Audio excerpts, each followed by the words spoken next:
اعوذ باللہ من الشیطان الرجیم بسم اللہ الرحمن الرحیم حتی اذا رأوا ما یوعدون، یہاں تک کہ جب وہ دیکھیں گے جس چیز کی انہیں دھمکی دی جا رہی ہے، فسیعلمون من اضعف ناصرا واقل عددا، اس وقت انہیں معلوم ہو جائے گا کون کمزور ہے مددگاروں کے اعتبار سے اور کون اقلیت میں ہے تعداد کے اعتبار سے۔ وہ تانے دیتے تھے نا کہ دیکھو محمد تمہارے پاس تو بیٹھے بھی ہوتے ہیں تو ہمارے کمی کاری بڑے لوور طبقات کے لوگ، اور وہ بھی چند ہوتے ہیں، دیکھو جا کے ابو جہل کی محفل بھری ہوئی ہے، بڑے بڑے لوگ بیٹھے ہوئے ہیں وہاں پر۔ اس وقت معلوم ہو جائے گا من اضعف ناصرا واقل عددا۔ یہ سورہ مریم میں بہت تفصیل سے یہ مضمون آیا ہے۔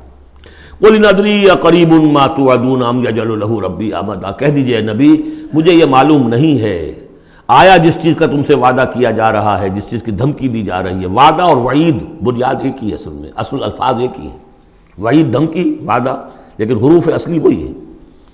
آیا وہ قریب آ چکی ہے اسے، یا ام یجعل له ربی امدا، یا یہ کہ میرا رب اس کے لیے ابھی کچھ مہلت دے، کوئی تمہاری رسی دراز کرے، یہ میں نہیں جانتا۔ یہ سورہ انبیاء کے آخر میں بھی آیا تھا، قل ان ادری اقریب ام بعید ما توعدون، کہہ دیجئے نبی میں نہیں جانتا کہ جس چیز کا تم سے وعدہ کیا جا رہا ہے وہ قریب آ چکی ہے یا بھی دور ہے۔ عالم الغیب، وہی ہے غیب کا جاننے والا، فلا یظہر علی غیبہ احدا، وہ اپنے غیب پر کسی کو مطلع نہیں کرتا، الا من ارتضی من رسول، سوائے جس کو وہ چاہے اپنے رسولوں میں سے۔ یہ بہت اہم قانون ہے قرآن کا، اور اس میں سارا مسئلہ علم غیب کا حل ہوتا ہے۔ ایک بات تو یہ کہ ہمارے جو بھی بریلوی بھائی ہیں وہ بھی مانتے ہیں، 4 باتیں وہ مانتے ہیں، 3۔ میں نے ایک مرتبہ تحقیق کی تھی بڑی مفصل، جا کر بعد لوگوں سے ملاقات کی، ابھی میں طالب علم تھا، کہا دیکھیے ہم ثابت مانتے ہیں ہم اس بات کو، نبی کا علم ذاتی نہیں عطائی ہے، اللہ نے جو دیا وہی ہے۔ نبی کا علم قدیم نہیں، حادث ہے، پہلے نہیں تھا پھر ہو گیا، اللہ نے دے دیا تو ہو گیا۔ اور نبی کا علم غیر محدود نہیں، محدود ہے۔ میں نے کہا یہ 3 باتیں جو شخص مان لے، میرا اس سے اب کوئی جھگڑا نہیں رہا۔ لیکن ہمارے ہاں کچھ لوگوں نے ایک ڈیفینیشن کر لی علم غیب کی، علم غیب وہ ہے جو بغیر کسی کے بتائے خود حاصل ہو جائے۔ اس اعتبار سے تو میرے پاس بھی علم غیب ہے، نہیں یعنی کسی کے پاس کوئی علم ہے ہی نہیں۔ ہمیں دیا اساتذہ نے دیا، حضور کو دیا اللہ نے دیا، جبریل کو دیا اللہ نے دیا، اس معنی میں تو ذاتی علم تو کوئی بھی نہیں مانتا کسی کا، علم تو دینے سے ہوتا ہے۔ البتہ علم غیب کسے کہتے ہیں؟ وہ چیزیں جو ہماری نگاہوں سے چھپا دی گئی ہیں، وہ عالم غیب ہے، جنت ہے، دوزخ ہے، فرشتے ہیں، یہ سب کیا ہے؟ عالم غیب۔ تو نبیوں کو تو کچھ نہ کچھ حصہ اس کا دکھایا جاتا ہے تو نبی بنتے ہیں نا، ورنہ میرے اور نبی میں فرق کیا ہوا پھر؟ اگر میرا بھی علم وہی ہوتا ان السمع والبصر والفؤاد، تو میرے علم میں اور حضور کا بھی علم یہی ہوتا تو فرق کیا ہوا؟ حضور نے تو اس دوسرے علم کے اعتبار سے تو صاف کہہ دیا انتم عالم بامور دنیاکم، لیکن حضور کو معراج میں جنت دکھا دی، دوزخ دکھا دی۔ زمین پر رہتے ہوئے آپ نماز پڑھا رہے تھے، غالباً وہ جو کہ نماز پڑھائی جاتی ہے جبکہ بارش نہیں ہوتی، استسقاء کی نماز، اسی کے دوران اچانک ایک دفعہ آپ آگے بڑھے، لوگ حیران ہوئے کیا ہوا ہے، ایک دفعہ پیچھے ہٹے۔ لوگوں نے پوچھا بعد میں کہ حضور یہ نماز کا حصہ تھا، یعنی ہم بھی پھر اصلاح کیا کریں اس نماز کے اندر؟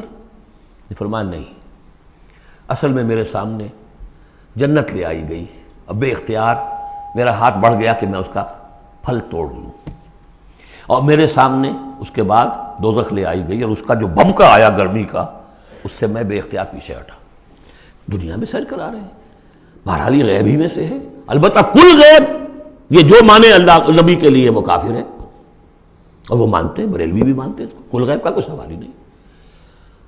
نبی کا علم محدود ہے، نبی کا علم حادث ہے، نبی کا علم عطائی ہے۔ 3 باتیں مان لیجئے، باقی نبی کا علم کتنا تھا کتنا نہیں تھا یہ میں کون ہوں ناپنے والا اور آپ کون ہیں ناپنے والے؟ دیا اللہ نے جو دیا، بتایا جو بتایا، اللہ اور خیر صلی اللہ۔ تو یہ عالم الغیب وہ ہے غیب کا جاننے والا، فلا یظہر علی غیبہ احدا، تو وہ نہیں مطلع کرتا اپنے غیب پر کسی کو، ہاں الا من ارتضی من رسول، سوائے اپنے رسولوں کے۔ کذالک نوری ابراہیم ملکوت السماوات والارض، یہ ہم نہیں پڑھ چکے؟ ابراہیم کو بھی ملکوت دکھائے، حضور کو معراج کی سیر کرائی۔ الا من ارتضی من رسول فانہ یسلک من بین یدیہ ومن خلفہ رصدا، جس کو رسول بناتا ہے، غیب کی خبریں دیتا ہے، پھر اس کے آگے اور پیچھے وہ اپنے باڈی گارڈ رکھتا ہے، چوکیدار رکھتا ہے۔ یسلک من بین یدیہ، اس کے سامنے بھی، ومن خلفہ، پیچھے سے بھی چوکیدار، حفاظت کرنے والے، لیعلم ان قد ابلغوا رسالات ربہم، تاکہ یہ بات بالکل واضح ہو جائے کہ انہوں نے واقعتاً اپنے رب کے پیغامات پہنچانے کا حق ادا کر دیا، جیسا کہ حضور نے پوچھ کر جواب لیا تھا، انا نشہد انک قد بلغت الرسالۃ وادیت الامانۃ وکشفت الغمۃ ونصحت الامۃ، ہم گواہ ہیں حضور۔ واحاط بما لدیہم، اور اللہ تعالیٰ جو کچھ ان کے پاس ہے سامنے سب کا احاطہ کیے ہوئے ہے، واحصا کل شیء عددا، اور ہر شے کی اس کی جو انوینٹری ہے وہ بڑی مکمل ہے، کوئی چیز وہاں سے غائب ہونے والی نہیں ہے، ہر ایک کا عدد کے ساتھ حساب کتاب کا اس نے رکھا ہوا ہے۔ صدق اللہ العظیم۔